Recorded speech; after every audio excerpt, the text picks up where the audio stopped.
Hey, how's it going? Everybody, happy weekend. Saturday. I thought of the story that I experienced in my graffiti career, whatever that means in graffiti. But, in my experience, my life experiences, because I think graffiti is more about just part of my life than it is career, because that word's dumb. But anyway, I want to talk a little bit about meeting Ty in San Francisco and going out bombing with him and a bunch of people one night, and how memorable it was for me. And I don't want to act like I knew him that well or anything, or actually, was boys with him or anything. None of that. I just ended up at a party in San Francisco one night and went out.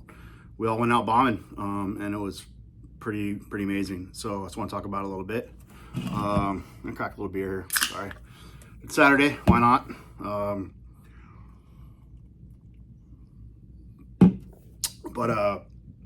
So this was early '98, I think, January, right before he passed, and I was back living in Santa Cruz. That's where I'm from. It's about an hour and a half from San Francisco.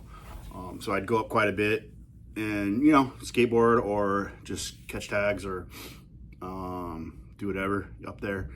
And one night I ended up at a party in Hunters Point area, I think, and it was like a writers party. It was like I know for sure Caddy was there, Kiefer maybe Revoke, I'm not sure, but there's a bunch of people there. And there was this little Asian dude, and he was just like so animated and talked about it in all his like recent bombing excursions and everything. And I was like, oh, who's this dude? And the homie I was with was like, oh, that's Ty. He's like running the city right now. And I was like, oh shit, okay, I've seen him up, hell yeah. So, he was just talking about stories, and, it was like a classic 90s graffiti party. There was like, people drawing on pizza boxes and 40 bottles and drinking smoking blunts, whatever. And it was rad. And I didn't expect that we were going painting or anything, but literally all of a sudden, he was like, oh, let's go bomb. And everybody's all right. So we like 10 of us went out into the streets and just started crushing. It was like kind of an industrial area, Hunters Point. I don't know. Like, I'm not, I'm kind of familiar with San Francisco, but not that area. So I didn't really know where I was. And we were hitting gates. And I think at one point we hopped over onto like the 280, or I think that's a highway down there. And we like started catching tags on like the pillars and stuff. So we were just in like, eventually like all of us split up.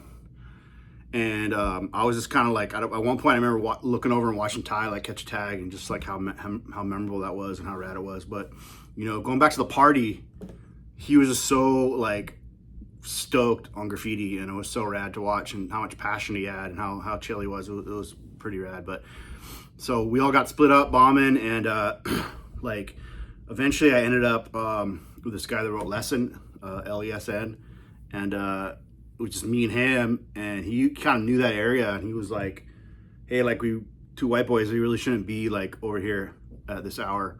It was like really late. It was probably like 2-3 in the morning at that point. So like every time a car would drive by, he'd like kind of tell us to kind of like duck a little bit or duck out. So because we were trying to, I didn't even know what we were doing. We were just trying to get back to like a main drag, because we're kind of like industrial area. But we ended up like running through this like abandoned Muni tunnel, I think, and it was pitch black. That's all I remember. But you could see like lighters flickering. So like there was like people smoking crack or whatever in there, and they're like kind of yelling at us. We were running through, and I remember it was like super muddy. But we got through that, and we ended up somewhere, I don't know if like 3rd Army around there, I think.